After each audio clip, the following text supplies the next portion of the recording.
if court did not give the desired justice to the Labour Party by declaring Mr. Obi as the winner or conducting a new election, what would be the future of Nigeria?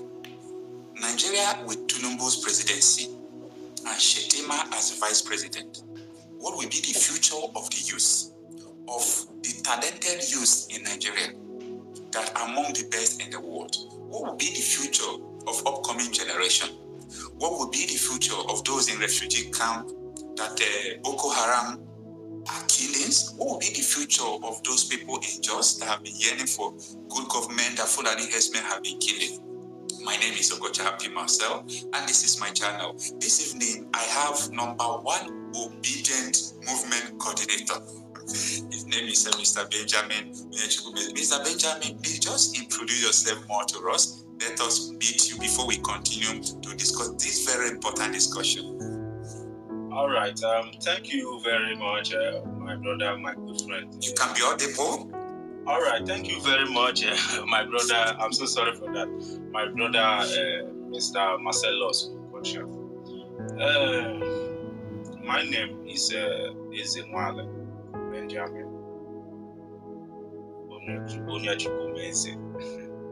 What will be the future of the youth, the future of the unborn children? How would Nigeria look like if God did not give justice to Peter Obi or in Tinubu's presidency? What are we going to expect? Well, thank you very much, my brother, for that powerful question. Because that question is indeed a powerful question, as I titled it. Because it's a question that, when answered properly, will enlighten our youth so that they can stand up to their rights. You understand? Well, for me, I think it's very obvious what will happen. I will start by saying that, laying emphasis. You see, in life, there is no way something that has a limit can exceed its limits. Human being has limits. Human sperm has limits. Active time of human being has limits. And Tinubu in person has exceeded that limit. Automatically, which qualifies him irrelevant, which qualifies him not capable to lead Nigeria well, which qualifies him not capable to make proper decisions that can bring the country to light, which qualifies him as an analog man. But this is a digital era. You can't be using an analog brain for digital era. It's not going to match. You understand? Can I stop for that? Go on. So, having said that, now here is my point. When Tinubu, guys, if Tinubu becomes the president of Nigeria today, Nigerians, I'm sorry to say this, but the truth must be told, no matter how bitter it is. Nigerians will face a severe penury, unlike before. Nigerians will. Why did you say so? Poverty, unlike before. You know why I say so? Because with Tinubu regime, intimidation will be empowered. Oppression will be empowered. This is the man who brought Agberu in Lagos when he was Lagos State Governor. Have you forgotten? He empowered Agberu to be intimidating people, riding Okada. I have been a victim. You understand, of the Agberu Tinubu's effect in Lagos. I have, done Okada work in Lagos. So all those staffs you see, all those Agberu collecting money that they are not supposed to collect, doing all sorts of wonder, taxing you money as if you owe them or you are working for them, all these things. Those people who are giving them power, it is the government. And who made that government? It is Tinubu up to today. That is the Lagos that he said he made. Structure of structure of corruption. Okay, are you saying that if Tinubu become president, that he will bring talks, or as we call it, Agberu in the whole Nigeria? Exactly. I'm just trying to let you know that he is not going to be governors of different states. He's just going to be president, and he will be sitting in Abuja. How do you expect Agberus to be beautiful Nigeria. And we may like to hear your other points why you said Tinubu's presidency that Nigerians will be in pain. Good points, my brother. You see why I said so? See, we say there is a say in my language. I will interpret it in English that you understand me? And what does that mean? Of the meat, that is the head of meat. That is where you can find the eye. Okay. See, you see corruption. It starts from the head. If there is no corruption, there is no Jagaban at the head. At the top, there can never be Jagaban. I got it. You understand? Yeah. So when a leader is corrupt, the followers certainly will be corrupt. Let me tell you, if we want a better Nigeria, we don't need anything like old government. Anybody that have been on power before, from APC and PDP, that has not done well, that has no good legacy, you understand, is not supposed to come out to be campaign for any government office in Nigeria. You understand, more of somebody that has been, that have a court case or drug case in America. Okay. You want that person to be a drug lord.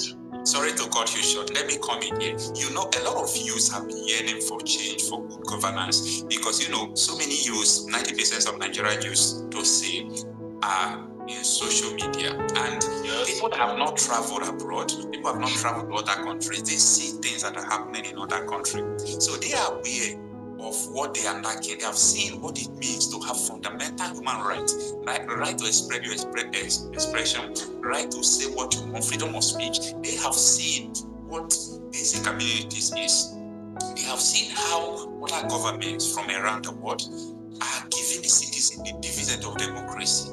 And when it comes to our country, Nigeria, the difference is that we don't see such things in our country. So because of it, they are yearning for a change. And you know, a lot of you supported Mr. Peter Obi of Labour Party. But for us, we believe and think that Peter Obi won the election, but the election was rigged, the election was manipulated. So my question to you now is, the set of views, there is no doubt about that, they will be very, very angry. There will be civil disobedience if Tinubu at the end becomes Nigerian president. I want to ask you, you yourself, you are a Nigerian and you are a youth. What will be the next step for the youth? Well, if for adventure, Tinubu finally becomes the president of Nigeria, that is where this word will come, that I will say now, will come to usefulness.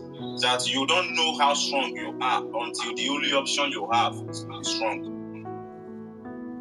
You understand? So that will be the situation Nigerians will find themselves if Tinubu becomes the president. Now, why would I say this? Like I said earlier, Tinubu being the president is a problem at first, because mentally, otherwise he is dead because of his age. But he said that the position of Nigerian president is not by power, it's not by strength, but it's by thinking, it's by now that is what I agree. Yes, it is not by power. Nothing in life is by power. Everything in life is by wisdom. Okay. And wisdom comes thinking. You understand? It takes for you to have wisdom, meaning you must think well, be a good thinker. And for you to be a true thinker, like I said, everything in life naturally has limits. Human being, the lifespan of human mentality has limits. When you get to that age, as Tinubu is, he has gotten to the age where he doesn't think again. He now thinks like a child. You understand? Oh, Tinubu now thinks like a child. He can never take a better decision on his own like he is. You understand? So such person cannot make a good leader. Okay. He can never make a good leader. Okay, now, back to what I was saying.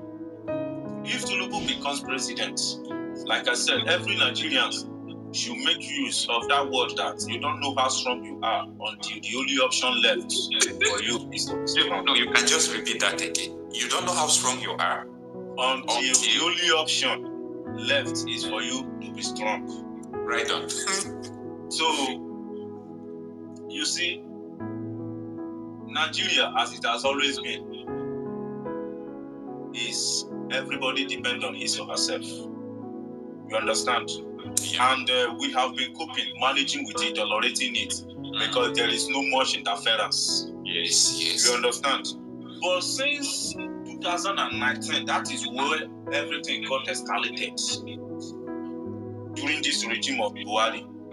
Then you see that the youth, they began to get tired of, the bad governance because of the crime they are bringing into the country as a result of their inability to do their duty properly as presidential, as a government of office officials.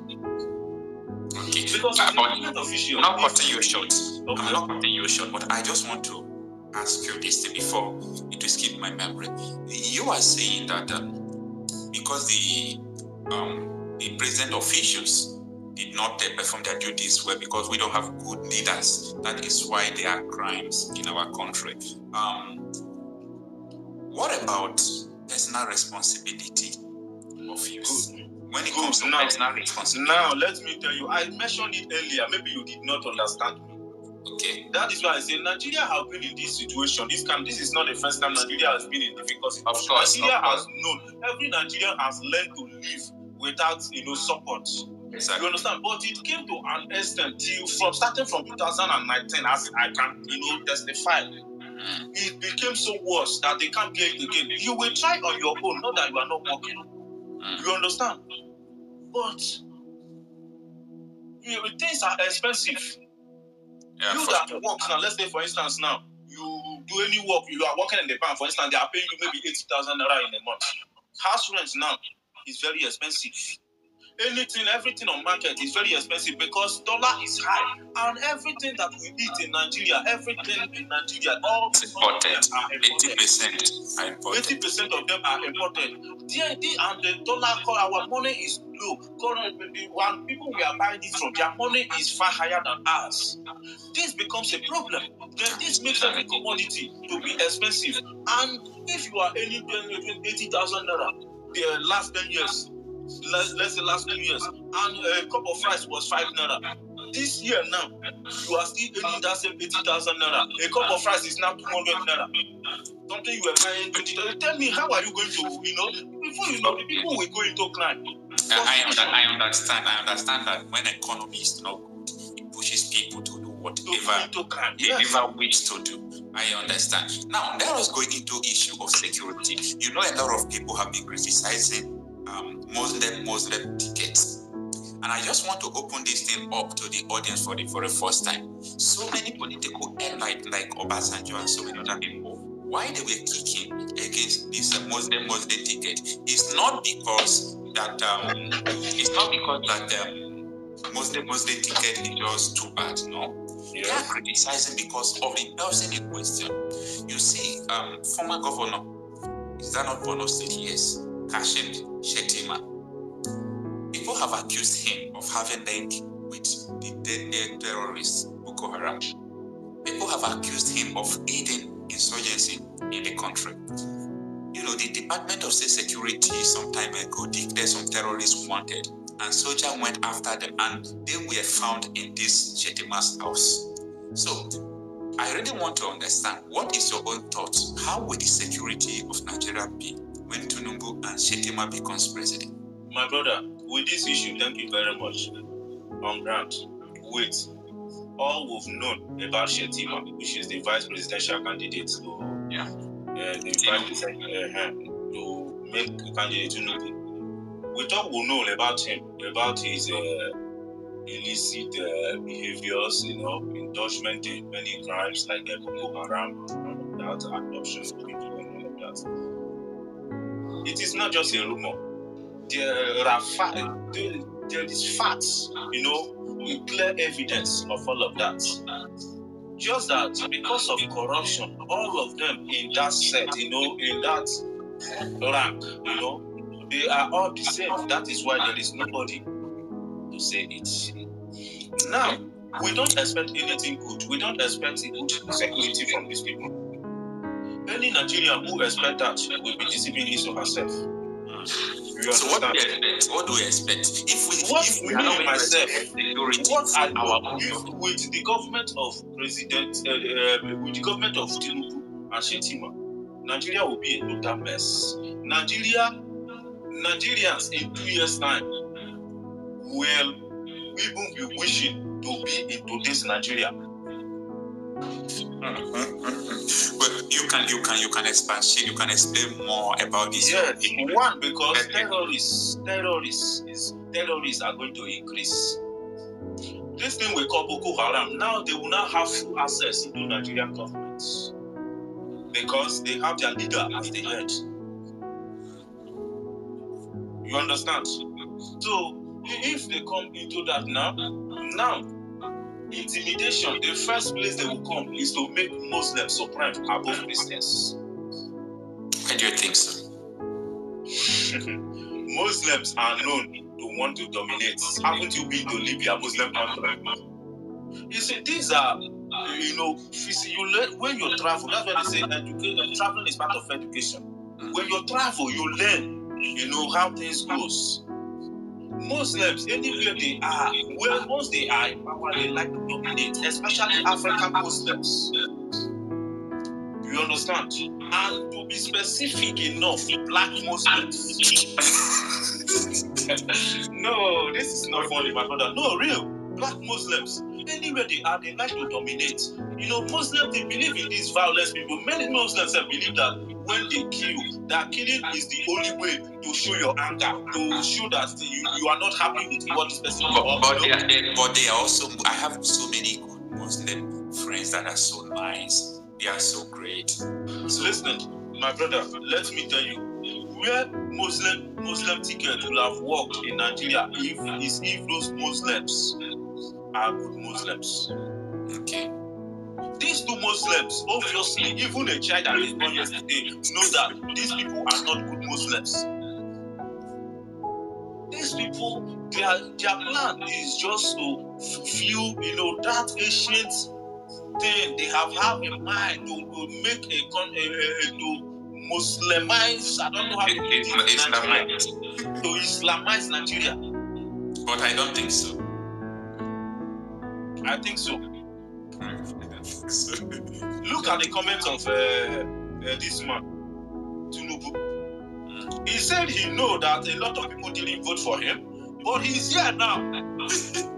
Look at me. This was his demonstration. He's here now. He even did Buga. No, this is to show you this man doesn't care. He's desperate to be in this power to oppress people.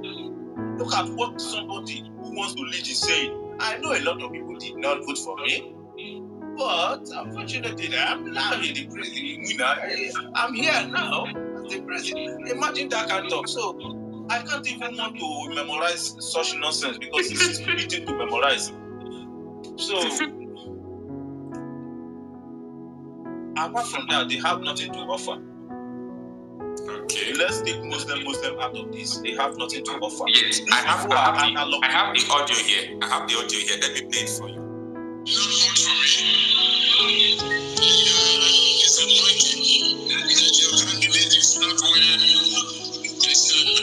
It's not where I am today. Just imagine. He said, I know you would not vote for me.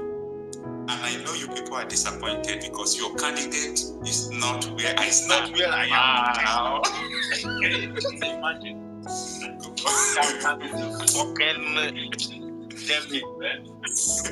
Anyway, I am glad to have you today. Hope to have you another day. Hope to be doing this conversation in Fight for a New Nigeria. Mr. Benjamin Onyechukwumeze, I'm very happy for your contributions and your opinions, and I believe my audience will enjoy your talks this evening. So hope to have you in other conversations. Let me say tomorrow or next tomorrow. Subsequent, I will be engaging talks to remember ourselves that we were great before we begin to see all these things. But above all, we must remember ourselves that we have a great future. We must win against all this tyranny. against all this bigotry, against all this corruption. It's matter of time. It's matter of time. And above all, don't forget that sentence: a new Nigeria is possible with Peter Obi. Here we go. Thank you, my audience, for having time to listen to me. I'm Okocha Pimasa. Don't forget to subscribe to his channel, share our videos, and always come by to watch again. See you. Bye. Thank you. Thank you.